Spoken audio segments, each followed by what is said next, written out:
Then last week, the House committees, which are controlled by Democrats, finished drawing up their detailed lists of where the cuts should actually be made. Well, yesterday, the president's budget people charged that the cuts in many cases were either phony or too harsh.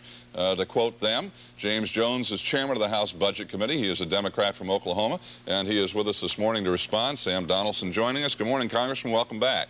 Good morning, David. Thank you. Well, the administration says that you Democrats have gone too deep and promise false savings.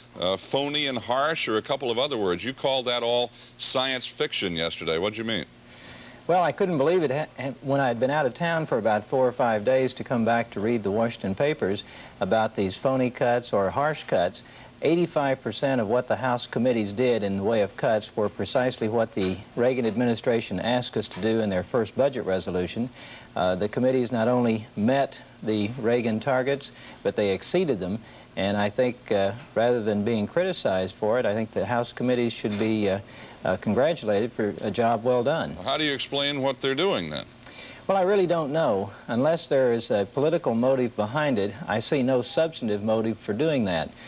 In every instance, the committees, with one exception, the committees have met their spending targets, spending cut targets, and as I say, they've actually exceeded them.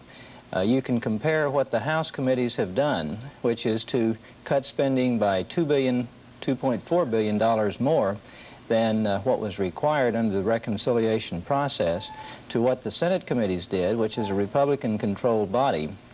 The Senate committees did not meet their target cuts in 1983 and 84, whereas the House committees did. Well, Mr. Jones, one of your committees voted to cut 10,000 post offices. Another voted to cap Medicare costs, but without changing other food stamps, without changing any of the eligibility requirements.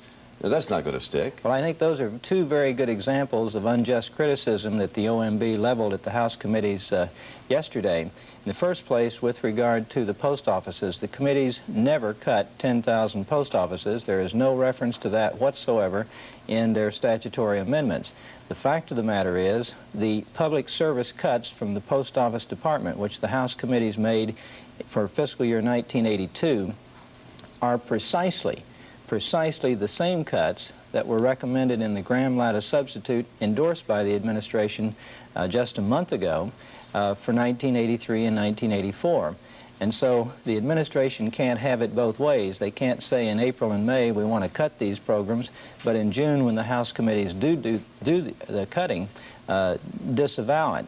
On the food stamp program, the cap placed on food stamps was precisely the same cap, the same limitation on food stamps that was passed in the conference between the House and Senate in May and endorsed by the administration.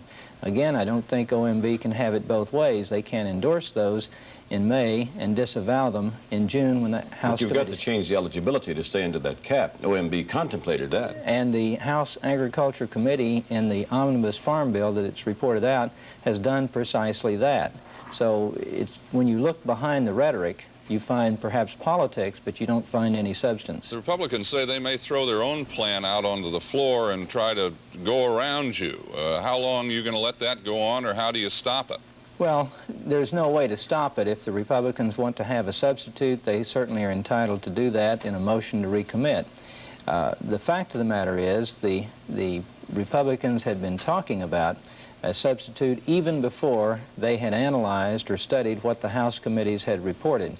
I really believe that once they look at the House committee reports and see the actual cuts that are made and find out that they are real cuts, not phony cuts, then there would be no motivation for the Republicans to offer a substitute unless they want to do it strictly for political purposes. Mr. Jones, Speaker O'Neill is in favor of a number of separate votes on the floor to try to restore some of these cuts, but you don't favor that. Why not? Well, I have supported a closed rule or a very narrow rule that would require what I call zero sum. If you're going to restore spending in one area, you have to cut it somewhere else.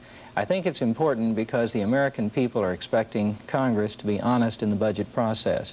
And once we spoke last month and said we're going to cut $35.1 billion in spending, then I think it's incumbent upon Congress to live up to that promise to the American people.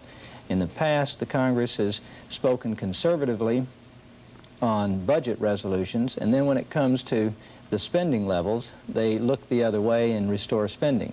And I think the American people are tired of that sort of process. When do you think you'll have a bill out of the House? Well, we're right on schedule as far as the budget process is concerned, and I would expect that next week we could take a reconciliation budget bill to the House floor and be ready to go to conference early in July, which would mean that we could meet the targets of completing the reconciliation certainly by the August 1 recess. 10 seconds left. The Republicans say that some of them do that you're trying to sabotage the Republicans' budget plan. Well, I don't know how you would categorize that. What the House committees have done is to enforce what the Republicans said they wanted in their budget plan. Mr. Jones, thank you. Good luck. Thank you. Thanks, Sam. Nope. We found a better way to start your day. A free cup of coffee.